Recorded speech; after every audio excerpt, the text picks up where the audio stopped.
Nagustuhan ko ng mga ging etong Glow na whitening cream kasi nga kahit sobrang init ng panahon, naku hindi ka maglalagkit dito. Alam niyo ba parang ginawa ko na 'tong lotion kahit nasa bahay ako, wala naman akong lakad, eto na yung ginagamit ko, naglalagay ako nito lagi. Papakita ko sa inyo. Kasi maganda siya, kasi nga nakaka-brighten siya ng ating balat.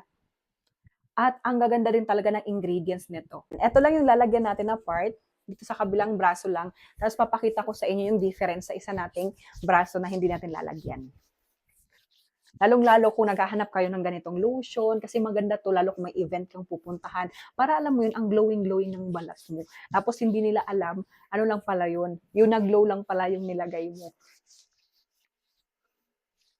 Maganda 'to kung aawra tayo, may gala. Hindi siya malagkit, promise. Wala siyang lagkit kasi ako maging maarte ako. 'Pag malagkit ayoko talaga kasi sobrang init dito sa amin. Hindi po puwede na malagkit yung ginagamit ko na lotion or di kaya yung cream. At ayan, tingnan niyo naman yung difference. Etong braso na 'to ang nilagyan natin ng Glow Whitening Cream at ito yung wala. At tingnan niyo yung difference. 'Di ba? Glowing yung kabila nating braso. Kaya palagi talaga ako naglalagay nito. Kasi nga, nakaka-glow talaga siya. Tapos, wala siyang lagkit. Eto na yung ginagawa kong lotion. Tapos dati, hindi talaga ako naglo-lotion kasi nga tamad ako maglagay, kasi matagal matapos. Tapos ewan ko ba ngayon, pag hindi ako nakapag-lotion, nangangati yung balat ko. Ako pwedeng maubusan ng lotion. At ayan.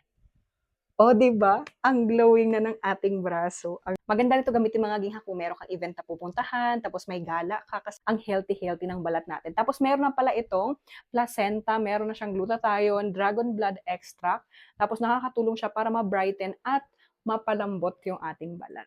Hindi ako nagsisimangaging na napa-check out ako dito kasi nabudol ako ni Miss Ara.